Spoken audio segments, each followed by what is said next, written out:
Pour dresser le tableau de la biodiversité, rien de mieux qu'un artiste. C'est donc au talent de Marc Large que nous confions le soin de planter le décor et de faire apparaître une rainette. C'est la saison des naissances. Elle inspire l'aquarelliste et attire la naturaliste. Chaque printemps, Maude Béronneau rend visite aux pensionnaires de cette lagune. Humidité 49, 48,9. Degré 18,8. C'est pas froid pour un début de saison. Spécialiste des reptiles et des batraciens, elle vient 3 fois entre février et juin pour observer le comportement des rainettes ibériques dans le cadre du programme Sentinelle du climat. Il y a des années, comme l'année dernière, où le mois de février a été très chaud, très beau, et donc elles se sont mises tout de suite en activité. Alors que là, cette année, on a plutôt un hiver de type classique, on va dire, et donc le printemps commence tout juste. Et là, pour le coup, elles ne sont pas encore bien en activité. On en entend quelques-unes un petit peu derrière, mais c'est vraiment faible pour l'instant. Si la rainette ibérique est l'objet de tant d'attention, c'est qu'en France, on ne la trouve que dans les Landes, la Gironde et le Lot-et-Garonne. Mais à la faveur du changement climatique et de l'assèchement des zones humides, une autre espèce, la rainette méridionale, empiète dangereusement sur son territoire. Celle qui chante là, c'est une méridionale. C'est très lent, répété lentement.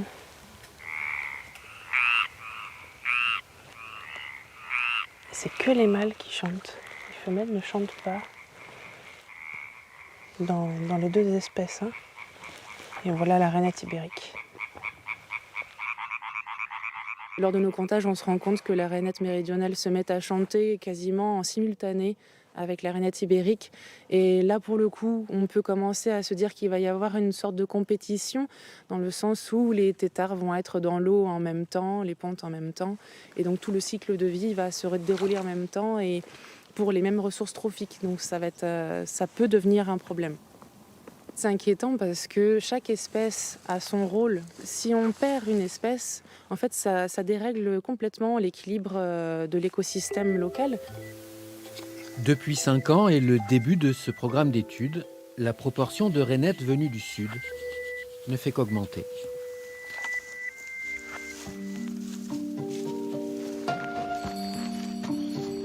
Parfois, il suffit de tendre l'oreille pour constater le changement. Le cri d'alarme du merle.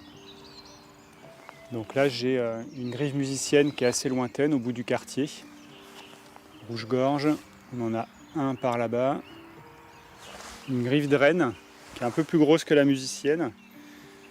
Plus logiquement, qui vient plutôt de la Pinède, alors que la grive musicienne est plutôt liée au quartier avec les jardins. Depuis 1989, pour mieux comprendre le comportement des oiseaux, des centaines d'ornithologues amateurs ou professionnels comme Mathieu Sagnier scrutent leur comportement. Alors là, donc c'est le mâle qui est en train de chanter. Donc ce qu'il fait là, c'est signaler à tous les autres mâles qu'ici c'est son territoire et signaler à toutes les femelles qu'ici c'est son territoire. Membre de la Ligue de protection des oiseaux, Mathieu Sagnier participe à ce vaste réseau en Nouvelle-Aquitaine. Le protocole est le même pour tous, 5 minutes d'écoute n'importe où, n'importe quand, et déjà plus de 30 ans d'observation. On voit des espèces apparaître qu'on ne connaissait pas il y a encore quelques dizaines d'années. On en voit d'autres qui vont disparaître, pour lesquelles on était en limite d'aire de répartition et qui donc aujourd'hui vont se rencontrer plus au nord. Donc ça, c'est effectivement quelque chose qui peut s'observer et qu'on constate à l'échelle d'une vie humaine, ce qui est quand même assez incroyable. Les oiseaux sédentaires chantent avec l'arrivée des beaux jours. En cas de printemps précoce, ils adaptent leur période de reproduction. Mais la situation peut s'avérer plus critique pour les migrateurs. Ces oiseaux, pour les oiseaux communs, nourrissent massivement leurs poussins avec des chenilles. Donc petites chenilles pour petits poussins. Et puis les poussins grandissent, les chenilles également. Et donc cette nourriture est vraiment adaptée au régime alimentaire des poussins. Si aujourd'hui ces oiseaux reviennent trop tard ou commencent leur nidification trop tard, ils vont avoir des petits poussins avec des grosses chenilles et ça ne va plus fonctionner. En déréglant la chaîne alimentaire, le changement climatique fragilise certaines espèces. Pour mesurer l'effet du climat sur la biodiversité, l'association Cistude Nature a sélectionné 200 sites en Nouvelle-Aquitaine et une vingtaine d'espèces animales ou végétales, baptisées sentinelles du climat. Les papillons sortent au premier rayon de soleil et Fanny Mallard les observe chaque année de début mai à fin août. C'est des espèces qu'on retrouve spécifiquement sur les milieux qu'on étudie, ici les pelouses sèches. C'est-à-dire qu'en fait ces espèces, elles ne vont pas pouvoir fuir le changement climatique, elles vont soit être en extinction ou soit devoir s'adapter. Aux observations de la faune ou de la flore s'ajoutent des données météorologiques. Des stations sont présentes sur chaque site. Température, humidité, vent sont enregistrés heure par heure depuis 5 ans. On a vu que l'année 2017, c'est une année assez particulière où on a eu un printemps-été qui était beaucoup plus sec et beaucoup plus chaud. Et ça a eu un impact sur notamment les populations de papillons qu'on a pu observer. Donc à terme, si on se dit que ça va se répéter dans le temps, eh bien on va avoir un impact sur les populations et à terme, certainement un déclin de ces populations-là. Les données compilées sur 5 ans commencent à révéler une tendance du climat. La première phase du programme Sentinelle s'achèvera dans 1 an, mais déjà des modèles statistiques permettent de définir différents scénarios en fonction de l'évolution du climat. Les projections ne sont pas rassurantes. On a des espèces qu'on retrouve dans les milieux humides, comme par exemple l'azuré des mouillères, qui est une espèce vraiment caractéristique de ces milieux-là, et qui est déjà en fait vulnérable. Et à terme, certainement qu'elle disparaîtra et que les générations futures ne connaîtront pas cette espèce. Le programme s'appuie sur des dizaines d'observateurs et cumule des millions de données, souvent alarmantes. Alors ça c'est pas mal, si entre plusieurs groupes d'espèces on arrive à faire ressortir les mêmes années ou du moins les mêmes schémas. Les naturalistes veulent pourtant rester optimistes. D'accord. Oui. Il y a des solutions qui existent. Ce sera peut-être des solutions, on va dire, qui vont limiter la catastrophe. Donc franchement, en mettant en place des mesures assez logiques et de conservation des habitats, on peut réussir à limiter et à retarder cet effet et cette possible extinction. S'adapter ou disparaître et laisser place à d'autres espèces. Une évolution finalement assez naturelle, mais qui semble s'accélérer avec le changement climatique. À partir du 1er mars, et tous les ans depuis 37 ans, la Ligue de protection des oiseaux installe sa vigie à la pointe du Médoc. Ornithologue, Jean-Paul Hurquin se fait menuisier le temps de construire cette tour de guet sur l'océan, vue imprenable sur le passage des migrateurs. Ça sert à protéger les observateurs de la migration des oiseaux à la pointe de Grave des vents dominants et des vents forts, c'est-à-dire principalement nord-ouest à ouest.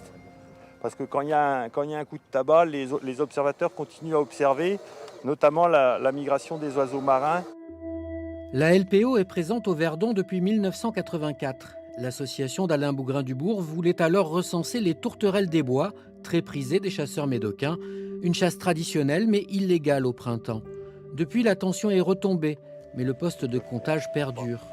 Du lever au coucher du soleil, les observateurs de la Ligue de protection des oiseaux voient passer des centaines de milliers de migrateurs chaque année.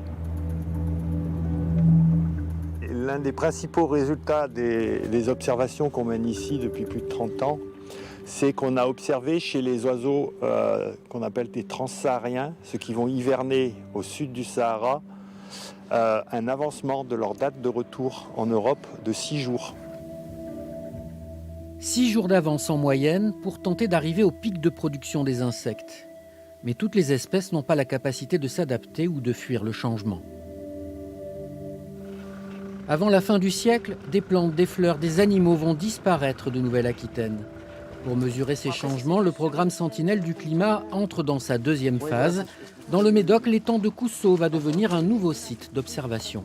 Si jamais vraiment tu veux en mettre une autre, tu peux, ici. Voilà. Mais sinon, si tu veux pas en mettre, on peut très bien imaginer des points dans cette zone là-bas. Normalement, il faut que tu restes quand même proche des zones en eau, mais il faut de l'habitat, en tout cas terrestre, qui sert d'abri sur Tout quand au long même de l'année. Ouais. voilà, Ouais. toute l'année. L'idée, c'est aujourd'hui de former les agents à faire les suivis qu'habituellement on peut faire, nous et nos partenaires, dans le cadre de Sentinelle du climat. Et comme ça, ils peuvent prendre le relais sur leur site pilote et puis nous transmettre les informations. Un domaine protégé de 600 hectares entre Carcan et Lacanau, où cohabitent 39 spécimens de libellules et des centaines d'autres animaux et végétaux. Ce secteur constamment surveillé par la police de l'environnement est un habitat privilégié pour des espèces endémiques spécifiques à la région. Un espace préservé, idéal pour envisager une forme de résistance au changement climatique. Toute l'année, là, comme c'est parti. On a choisi notamment la réserve de Coussot comme site pilote justement pour voir comment on peut améliorer eh bien, l'état d'un site et aider ces différentes espèces face au changement climatique. Des solutions pour limiter les dégâts, mais pas besoin de vous faire un dessin. Si le dérèglement climatique continue, les conséquences pour la faune et la flore locale seront irrémédiables.